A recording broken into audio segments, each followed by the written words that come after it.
সেটা আমাদের কারোই নেই আশা করছি, আমাদের নির্মাণ শ্রমিক ভাই কারোই নেই আশা করছি।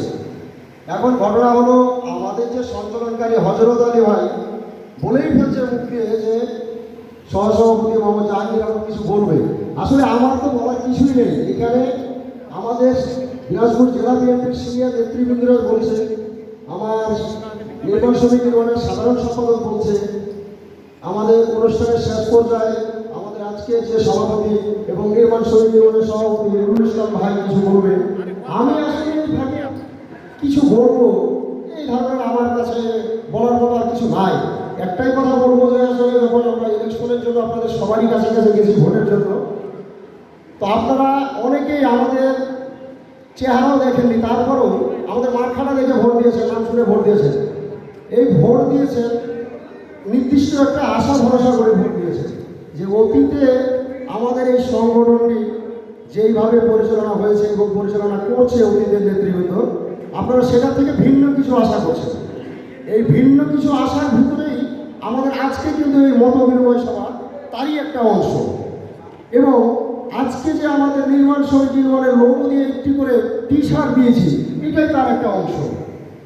এবং আপনাদের প্রত্যেককে একটা করে ক্রেস দিব আমরা আমাদের নির্মাণ সমিতির পক্ষ থেকে, এটাও একটা ভিন্নতার অংশ। আশা করি আপনারা সবাই সুশৃঙ্খলভাবে বসে আমাদের বাকি অনুষ্ঠানটিকে শেষ করার জন্য সহায়তা করবেন। এই বলে আমার বক্তব্য আমি শেষ করছি। আসসালামু আলাইকুম।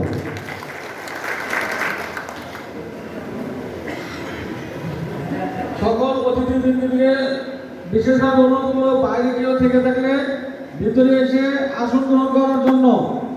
আমরা এখনই আমাদের কাঙ্ক্ষিত সেই লটারি শুরু করতে যাচ্ছি। অল্প কিছুক্ষণের মধ্যেই আমাদের ভাগ্য নির্ধারণ, সেই লটারি কার ভাগ্যে কী আছে হতে পারে অনেক কিছু। তো আমরা মোটামুটি প্রস্তুতি নিয়ে নিই। বাইরে কেউ থাকলে বা আমাদের পরিচিত কেউ বাইরে থাকলে আমরা ফোন দিয়ে তাকে ডেকে নিই। বাইরে কেউ থাকলে আমাদের ভিতরে এসে আমাদের নিজ নিজ আসন গ্রহণ করি। আর অল্প কিছুক্ষণের মধ্যেই লটারি শুরু হয়ে যাবে।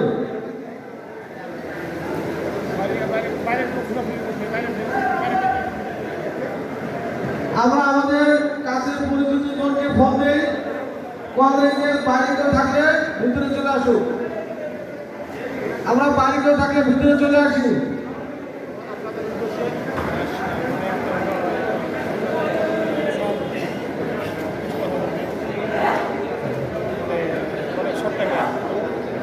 এখন আপনাদের উদ্দেশ্যে আজকের এই অনুষ্ঠানের সভাপতি মোহাম্মদ নুরুল ইসলাম নিমাই, দিনাজপুর নির্মাণ মিস্ত্রি শ্রমিক ইউনিয়নের নবনির্বাচিত সভাপতি, উনি সংক্ষিপ্ত আকারে এখন আপনাদের সামনে সভাপতি বক্তব্য পেশ করবেন।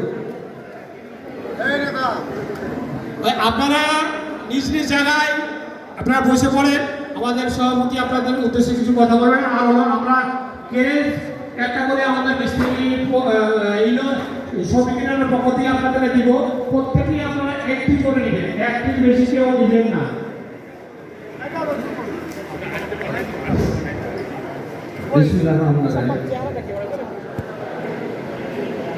আপনাদেরকে বলছিলাম যে আমি কিছু কথা বলবো।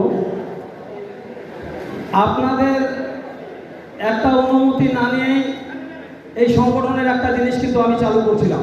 আমরা 10 জন মতামত নিয়ে, সেটা হচ্ছে দিনাজপুরে যেসব আমাদের নির্মাণ কাজ চলে সেইগুলার ছাদ ঢালাই 300 টাকা করে, এটা আমরা অফিস থেকে একটা সিদ্ধান্ত নিয়েছিলাম। কিন্তু এই কথাগুলা আমার সাব কন্ট্রাক্টর ভাইদের কাছে আমরা পৌঁছাইতে পারি নাই। আজকের মেন মিটিংটাই হচ্ছে আমাদের নির্বাচনী আয় ব্যয়ের এবং এই মতামতের বিনিময়ে। আপনারা এটাতে যদি সমর্থন করেন তাহলে আপনাদের কাছে মাইকে দেওয়া যাবে। আপনারা যদি আমাদেরকে সমর্থন করেন যে হ্যাঁ এটা চালাই যান, তাইলে আমরা চালাই যাব। এই জন্য আমরা আজকে এই অনুষ্ঠানে সর্দার এবং সাব ঠিকাদার ভাইদেরকে আমরা একত্র করছি। কারণ হলো অনেক সাব ঠিকাদার ভাইরা জানে না আমরা এই জিনিসটা চালু করছি। অনেক সময় ফোনে বলছে যে আপনারা এই জিনিসটা যে চালু করছেন আমরা জানি না। তো আজকে যে আপনাদের মতামত চাচ্ছি, তাতে আপনাদের মতামত কি? এটা কি চালাই যাব না? হ্যাঁ, এটা হচ্ছে কি ভাই, আমাদের সাধারণ সম্পাদক আপনাদের মাঝে বলে গেছে, আমরা মারা যাওয়া এবং চিকিৎসা, বিয়া, এই অনুদান তারা দিয়ে যাচ্ছে। আমাদের কাছে ছবি এবং মোবাইল নাম্বার প্রত্যেকটি জিনিস আছে। আপনাদের যদি কখনো দেখার ইচ্ছা হয় আপনারা দেখতে পারবেন, ফোন করে জানতে পারবেন। কারণ হলো কি, যে এটা আমাদের নির্মাণ শ্রমিক ইউনিয়নের একটি, আমরা সদস্যরাই এই অনুদানগুলো পায়ে থাকি এবং আমরা দিয়ে থাকি। আমরা এই জিনিসগুলা, আমরা যদি সবাই এই সহযোগিতার হাত বাড়াই দেই, তাহলে আমরা আল্লাহর কাছে আশা করি যে আমরা যেন আমাদের অসুখ বিসুখ আল্লাহ না দেয়। কিন্তু যে শ্রমিক ভাইয়েরা মেডিকেলে চিকিৎসাধীন অবস্থায় থাকে, আমরা কিন্তু কাগজপত্র দেখাই দিই। যারা ক্লিনিকে ভর্তি থাকে, যারা মেডিকেলে ভর্তি থাকে, এইসব চিকিৎসার কাগজপত্র দেখে কিন্তু আমরা এই অনুদানগুলো দিয়ে থাকি। আর আজকে আমি এমন একটা জিনিস চালু করবো এখন,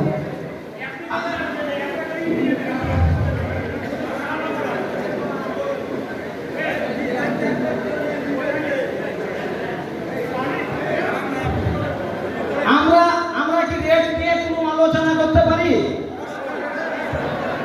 আপনাদের মতামত, আমি কি রেট নিয়ে কোনো আলোচনা করতে পারি? আচ্ছা, আমি একটা কথা প্রশ্ন করবো, এটার উত্তর দিবেন।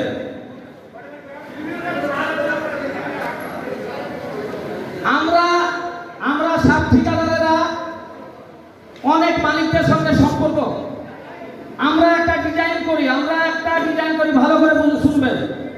আমরা একটা বাড়ির মালিককে নিয়ে ডিজাইন করি, তাহলে এই কাজটার প্রাপ্য কার? এইটা আমি বলি, আমি মনে করি যে বাড়ির মালিককে নিয়ে ডিজাইন করে সেই সব ঠিকাদারটারই কাজের অধিকার আগে। তাইলে আমরা কি করতে পারবো, ওখানে আমরা যদি অ্যামেন্ডমেন্ট রেট না দেই, তাহলে ওই সব ঠিকাদার ভাইটা কি করবে? উনি কিন্তু ওনার মতো, আমরা আপনাদের মতামতে যদি একটা রেট নির্ধারণ করে দিতে পারি যে একতলা 400 টাকা বা 350 টাকা, দোতলা 250 বা 275, আপনাদের মতামতের ভিত্তিতে কিন্তু আমরা করতে পারি। আজকে আমরা শ্রমিক, আমরা হুড়াহুড়ি করতে যাওয়া মালিকেরা ফয়দা নেয়, আর আমরা ওই হাতুড়ি ডাঙ্গায় মারামারি করি। এই জিনিসগুলো আমাদেরকে সিদ্ধান্ত আসতে হবে। কারণ হলো, একটা বাড়ির মালিককে আমরা 300 টাকা চাইতে যা, মনে হয় ওর কাছে আমরা চাঁদাবাজি করতে যাই। আমার একটা শ্রমিক ভাই পড়ে মারা গেলে তাকে আমরা এই অনুদান চিকিৎসা, আজকে আমাদেরকে সিদ্ধান্ত দিতে হবে যে আমার এই শ্রমিক ভাইদের করবে। আজকে দেখেন না মোটর পরিবহন কি করে, একটু যদি ওদের স্বার্থের ব্যাঘাত ঘটে রাস্তা বন্ধ করে দেয়। আর আমরা কি করি? আমরা যদি পারি তাহলে আরো ফেলাই দিয়ে সালাদ করুক না, আমাদেরকে একত্র হইতে হবে। আপনারা সিদ্ধান্ত নেবেন, আমরা একটা লেওয়ার দিলে ওই বাড়ির মালিক পক্ষ কত দিবে, আপনারা সিদ্ধান্ত নেবেন, বলবেন। কারণ হলো, একটা বাড়ির মালিক 2 কোটি 3 কোটি 4 কোটি টাকা খরচ করে বাড়ি করবে, আর আমার শ্রমিক ভাইরা অ্যাক্সিডেন্ট করলো, চিকিৎসা আমরা পাবো কোথায়? আপনারা যদি শক্ত হয়ে দাঁড়ান, তাহলে আমি এটার ব্যাপারে মোকাবিলা করতে পারবো। আজকে বাড়ির মালিক বলে কি জানেন, এই 300 টাকা কেন আমি দিব? কেন দিবেন আপনি? কেন দিবেন? আমার শ্রমিকের ঘাম ঝরারে বাড়ি করতেছেন আপনি, আর আপনি একটা ছাদ ঢালাইতে 300 টাকা দিবেন, তার জবাবদিহি করতে হবে আমাকে। আমার কথা বুঝতে পারছেন আমি কি বলতেছি? আমরা কিন্তু হিংসা বিবাদ নিয়ে কথা বলতেছি না ভাই, আমাদেরকে শক্ত হয়ে দাঁড়াইতে হবে। আমার এই শ্রমিক ভাইদেরকে আমরা যে অনুদান দেই, এটা আমাদের প্রাপ্য। আমরা ঘাম ঝরাই, আমরা পাবো কোথায়? আমরা এটাতে পদক্ষেপ নেব। আর আপনাদের মোবাইল নাম্বারগুলো আমরা এবারে এমন একটা সিস্টেম করব, আমাদের সঙ্গে এখানে আমাদের সিনিয়র সহসভাপতি জেলা বিএনপির মোকাররম ভাই একটা কথা বলে গেছে কিছুদিন আগে, এই কালীতলায় একটা ঘটনা ঘটছে। আমাদের এক শ্রমিকের গায়ে হাত দিচ্ছে। এত বড় সাহস পাই কোথা থেকে? না, এত বড় সাহস পাই কোথা থেকে? কিন্তু আমি মনে করি এই ফোনটা সম্পূর্ণ আমার শ্রমিকের। কেন 5 দিন 6 দিন চলে গেছে, অফিসে কোনো দরখাস্ত দেয় নাই, কোনো দরখাস্ত দেয় না। আপনাদের মেসেজের মাধ্যমে যাবে, কোন শ্রমিক ভাই আপনাদের গায়ে যদি হাত দেয়, গোটা দিনাজপুর অচল করে ফেলবো, গোটা দিনাজপুর অচল করে ফেলবো। আমার একটা শ্রমিকের গায়ে যদি হাত দেয়, আমার কথা যে আমরা একত্র থাকবো, আমরা একসাথে লড়াই করব। আমরা, আপনারা সিদ্ধান্ত নেবেন, আপনাদের কাছে মাইক যাবে, আমরা একটা লেওয়ার দিলে কয় টাকা মালিকের কাছ থেকে নিব। আপনারা, আমরা এখানে আসছি প্রত্যেকটি মেমো ছাড়া, আপনারা কেউ কাউকে কোনো পয়সা দিবেন না, টাকা দিবেন না, মেমো ছাড়া কারো কাছে। আল্লাহ যদি আমাকে এই সংগঠনের কাছে কোনো দুর্নীতি পাবেন না। সংগঠনে আমার সেক্রেটারি কথা বলে গেছে, সংগঠনে আমাদের এখনো 15 লক্ষ টাকা, আমরা কিন্তু আজকের এই অনুষ্ঠানে আমরা কিন্তু সংগঠনের টাকা হাত দিই না। আপনাদের মতো কিছু শ্রমিক ভাই এখানে দিচ্ছে, আমরা দিয়ে এই অনুষ্ঠানটা, আমরা কিন্তু এই 40-45